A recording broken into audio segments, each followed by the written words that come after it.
জুম্মার দিনের বিশেষ আমলগুলোর মধ্যে পরিচ্ছন্নতা অর্জন করা অন্যতম সুন্নত। আর এই পরিচ্ছন্নতার একটি গুরুত্বপূর্ণ অংশ হলো নখ কাটা। যে ব্যক্তি জুম্মার দিন তার নখ কাটে, আল্লাহ তাআলা তাকে 3টি বিশেষ পুরস্কার দান করেন। কিন্তু কী সেই পুরস্কার? বিস্তারিত থাকছে ডেস্ক রিপোর্টে।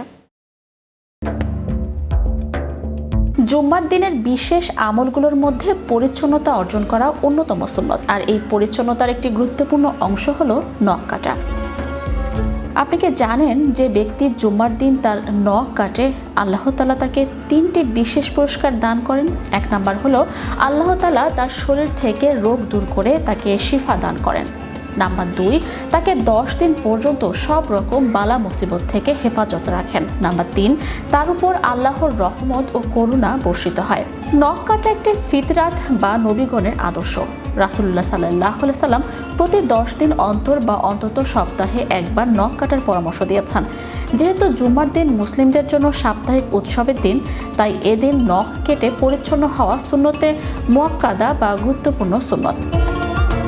হাদিস শরীফে বর্ণিত আছে যে ব্যক্তি জুম্মার দিন নখ কাটে, আল্লাহ তাআলা পরবর্তী জুম্মা পর্যন্ত তাকে বিপদ আপদ থেকে রক্ষা করেন এবং তার আমল নামায় বরকত দান করেন। এটি কেবল একটি শারীরিক পরিচ্ছন্নতা নয়, বরং এর মাধ্যমে আত্মিক প্রশান্তিও অর্জিত হয়। জুম্মার নামাজে যাওয়ার আগে গোসল করা, মেসওয়াক করা, সুগন্ধি মাখা এবং নখ কাটার মাধ্যমে একজন মুমিন নিজেকে আল্লাহর দরবারে উপস্থিত হওয়ার জন্য প্রস্তুত করেন। এটি ফেরেশতাদের দোয়া পাওয়ার একটি মাধ্যম।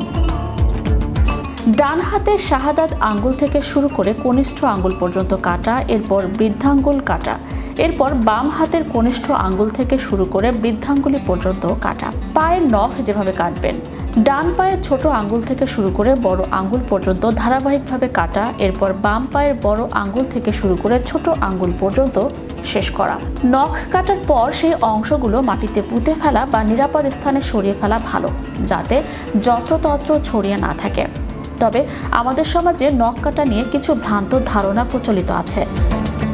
যেমন রাতের নখ কাটা। অনেকে মনে করেন রাতের নখ কাটা নিষেধ।